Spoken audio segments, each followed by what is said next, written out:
la búsqueda del placer no es un capricho, que es una ciencia casi de alta precisión, y que la calidad de nuestra vida no depende de cuánto placer recibimos, sino de cómo preparamos nuestra mente y cuerpo para experimentarlo de verdad. Es que es una idea potentísima, porque le da la vuelta a todo.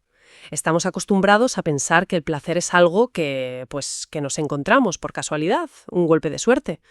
Pero lo que proponen estos textos es que el placer más intenso, el que de verdad nos llena, no se encuentra, se construye.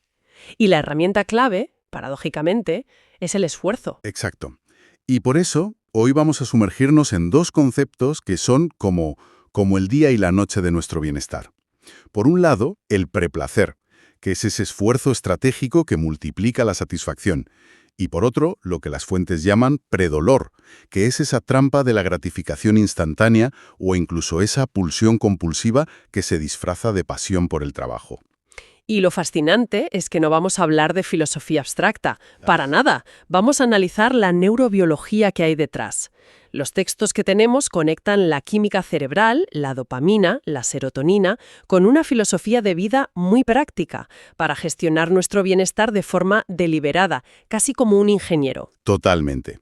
Y creo que la pregunta que lo sobrevuela todo y que me parece brutal es esta.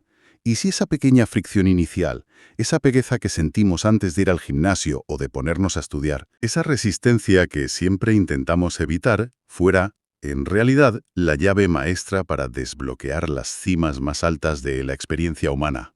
Esa es la pregunta del millón. Y la respuesta de la neurociencia es un sí rotundo. De acuerdo, pues vamos a desgranar esto. Empecemos por el concepto estrella: preplacer. Al leerlo, lo primero que pensé es que no se trata simplemente de esperar a que pase algo bueno, como tener paciencia. Es algo mucho más activo, ¿verdad? Mucho más. Las fuentes lo definen como la práctica consciente de invertir un esfuerzo inicial para preparar el sistema. Es una fase deliberada de fricción. Los ejemplos que dan son perfectos. Es el esfuerzo de levantarte de la cama para hacer ejercicio cuando todo tu cuerpo te pide quedarte. Es la lucha interna para apagar las distracciones y concentrarte en esa tarea compleja que te genera resistencia. Es básicamente elegir el camino difícil al principio. Y esto tiene una base biológica, entiendo. No es solo una cuestión de fuerza de voluntad. Exacto. Aquí es donde la neurobiología se vuelve fascinante. Cuando eliges ese esfuerzo, activas la corteza prefrontal, que es como el director ejecutivo de tu cerebro. El que toma las decisiones a largo plazo. Justo. Es el área de las decisiones lógicas. Le estás diciendo a tu sistema límbico, la parte más impulsiva y reptiliana, espera, yo tomo el control. Además, estás aplicando un principio biológico llamado hormesis. Hormesis. Suena a algo de una película de ciencia ficción. ¿Podemos traducirlo a algo más terrenal? Claro, piensa en una vacuna. Te inyectan una pequeña cantidad de un patógeno debilitado, un pequeño estrés, para que tu sistema inmunitario se haga mucho más fuerte. Ya. O en levantar pesas, rompes un poco las fibras musculares, aplicas un estrés controlado para que el músculo crezca más grande y resistente. La hormesis es eso, un estrés beneficioso, una pequeña dosis de veneno que te fortalece. O sea, que hacer esa tarea que no te apetece es como ponerle una vacuna a tu sistema de recompensa para hacerlo más. Fuerte. Es la analogía perfecta. El resultado de este esfuerzo controlado es que tus receptores de dopamina y serotonina se resensibilizan. Se vuelven más sensibles. Exacto. Se vuelven, por así decirlo, hambrientos de satisfacción. Imagina que la dopamina es como el agua en una presa. La gratificación instantánea, de la que hablaremos luego, es como abrir un pequeño grifo, un chorrito que apenas moja. El preplacer, en cambio, es como pasarse horas reforzando la presa, acumulando agua. Cuando por fin terminas el esfuerzo y abres las compuertas, la recompensa no es un chorrito, es una inundación de satisfacción. Eso es lo que los textos llaman presión tónica de dopamina, ¿no? No un pico rápido, sino un estado de potencial acumulado. Precisamente. Y aquí está el punto clave que lo cambia todo. El gran ajá de estas fuentes. El cerebro humano no está diseñado para valorar el estado de llegada, el destino final. Está diseñado para valorar el contraste entre el esfuerzo y la consecución. Sin ese valle de esfuerzo previo, la cima del placer apenas se percibe. Es como intentar ver las estrellas a plena luz del día. Necesitas la oscuridad del esfuerzo para que la recompensa brille de verdad. Vale, entiendo perfectamente el mecanismo del preplacer. Pero ahora vámonos al otro extremo, a lo que las fuentes llaman el predolor. Y lo definen de una forma que se me quedó grabada. Es la mayor estafa biológica de nuestra era. Esos son palabras mayores. Lo son, porque describen perfectamente el mundo en el que vivimos. El predolor es ese placer fácil, barato e inmediato. Es la comodidad de la inacción, el chute rápido de dopamina de una notificación en el móvil, el sabor intenso de un alimento ultraprocesado. Es todo aquello que elegimos para evitar la más mínima fatiga o aburrimiento. Pero claro, es el prólogo de un sufrimiento mayor. Es el clásico sofá, manta y serie. Se siente genial en el momento, pero una hora después te sientes como una ameba con ansiedad. El cerebro te pasa factura por ese placer barato, y esa factura tiene un nombre técnico, el proceso oponente de la homeostasis. Espera, antes de que me lo preguntes te lo traduzco. Te lo agradezco, porque proceso oponente suena a que mi cerebro está conspirando contra mí.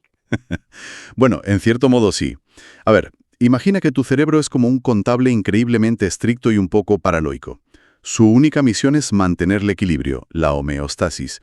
Si tú le das un placer de 100 puntos que no te has ganado, un placer gratis, el contable se asusta. Piensa, esto es demasiado bueno para ser verdad, va a desequilibrar las cuentas. Así que, para compensar, inmediatamente te resta 110 puntos de tu línea base de bienestar. Espera un momento. ¿Me estás diciendo que ese pequeño placer que no ha costado nada, en realidad nos deja en un estado peor que antes de buscarlo? Peor, te deja por debajo de cero. Y ahí es donde empieza el bucle infernal. Como te sientes peor, ¿qué buscas? Otro chute de placer fácil. Claro, para volver a sentirte normal. Y el contable vuelve a quitarte 120 puntos. Es una espiral descendente. Las consecuencias directas que describen los textos son una ansiedad creciente, falta de propósito, niebla mental y una sensación constante de pesadez y vacío emocional. Hay una cita en las fuentes que es demoledora sobre esto. Dice: quien huye de la disciplina de la mañana está eligiendo, sin saberlo, la depresión de la tarde. Es que es exactamente eso. El cerebro no admite el vacío, siempre cobrará con intereses el placer que no ha sido trabajado.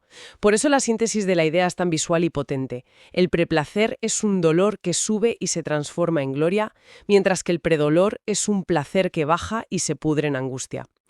La dirección del flujo energético es opuesta y lo define todo. Vale, hasta aquí tenemos claro el placer bueno, que cuesta, y el placer malo, que es fácil. Pero aquí es donde la cosa se pone para mí realmente interesante y contraintuitiva. Porque las fuentes argumentan que esta pulsión destructiva no siempre se presenta como pereza o como el scroll infinito en redes sociales. A menudo se disfraza de algo noble. Una entrega absoluta al trabajo, a la creatividad, al arte. Esa es la trampa más sutil y peligrosa. Lo llaman la adicción al propósito. Porque socialmente está bien visto. Nadie te va a criticar por trabajar 16 horas al día en tu proyecto o por ser un artista que se deja la vida en su obra. Pero a nivel neuroquímico puede ser igual de destructivo que una adicción a las drogas. Los ejemplos históricos que ponen son escalofriantes. Mencionan a Mozart. Pensemos en Mozart. Las fuentes describen cómo componía febrilmente, saltándose comidas, ignorando su salud, durmiendo apenas unas horas. La gente a su alrededor veía genialidad, una pasión desbordante. Pero a nivel biológico, su cerebro estaba atrapado en el mismo bucle de recompensa que el de un adicto, buscando el siguiente subidón de la composición perfecta. El resultado fue una obra maestra para la humanidad, sí, pero a costa de su propia vida. ¿Es eso realmente éxito? Y luego está Nietzsche, cuya pulsión intelectual ignoró por completo los límites de su sistema nervioso y lo llevó al colapso. O un ejemplo más moderno que citan, Steve Jobs. Su obsesión por la perfección en Apple era legendaria, pero esa misma rigidez le llevó a postergar su propia salud, a tomar decisiones médicas basadas en esa pulsión, y no en la razón, con consecuencias fatales. La frase que usan es durísima pero precisa. La pasión se convierte en un parásito que devora al huésped. Se disfraza de virtud, de entrega, pero en el fondo es una compulsión. Has perdido el control. Ya no eres tú quien elige trabajar. Es la necesidad química de la siguiente recompensa a la que te obliga a hacerlo. Pero a ver, aquí tengo que hacer de abogado del diablo. Seguramente alguien piense: hombre, no es lo mismo componer la flauta mágica que pasarse la noche jugando a las tragaperras.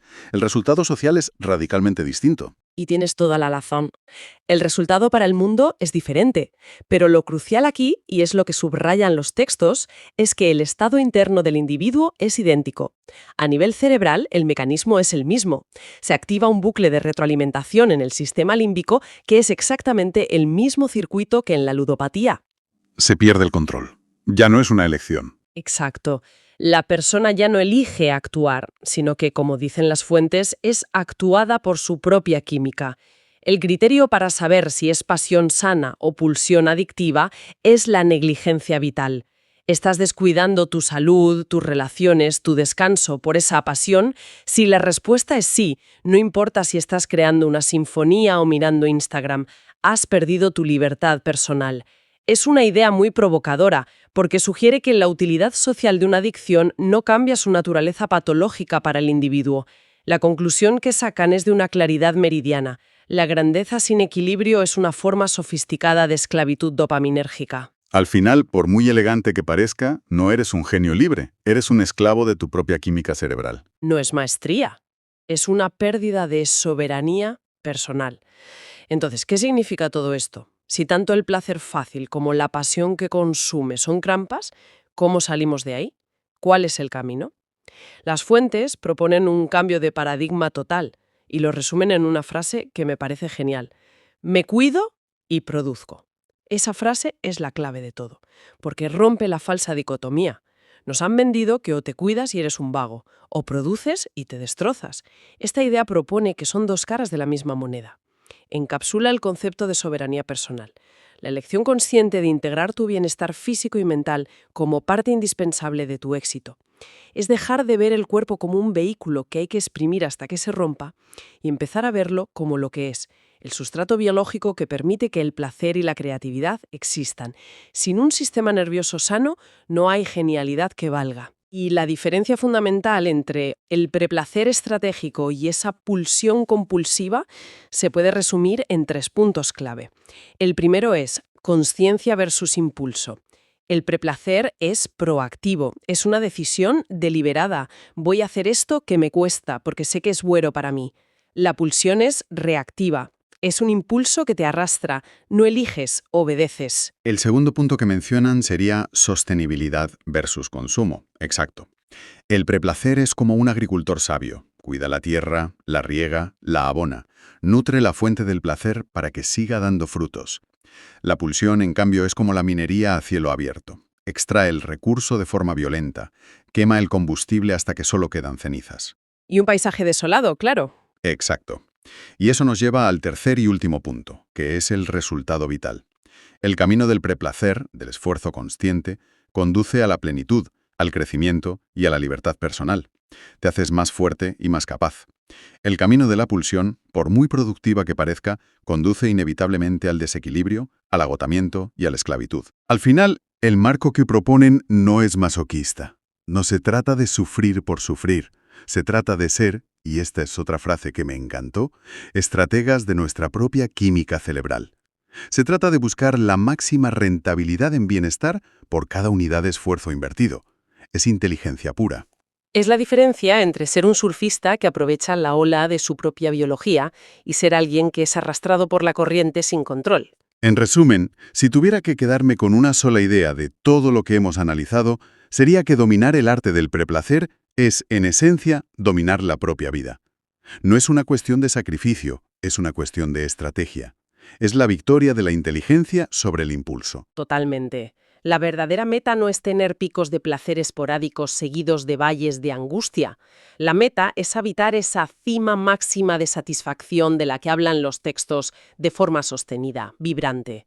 Y para eso, el cuerpo y la mente deben estar en su estado óptimo. Tenemos que rechazar esa cultura del genio torturado y abrazar la del estratega del bienestar. Porque quien no sabe parar para cuidarse, no sabe disfrutar, solo sabe huir hacia adelante. Totalmente de acuerdo. Y todo esto nos deja con una pregunta final para reflexionar, una que va un poco más allá de lo que hemos hablado.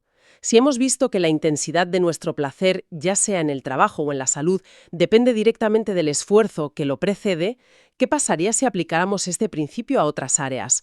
Por ejemplo, a nuestras relaciones personales o a cómo consumimos arte y cultura. Es una gran pregunta.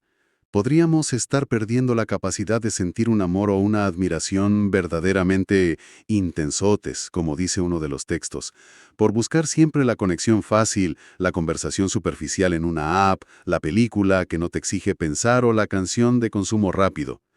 ¿Será que el verdadero disfrute, en todos los ámbitos, requiere que pongamos algo de nuestra parte primero?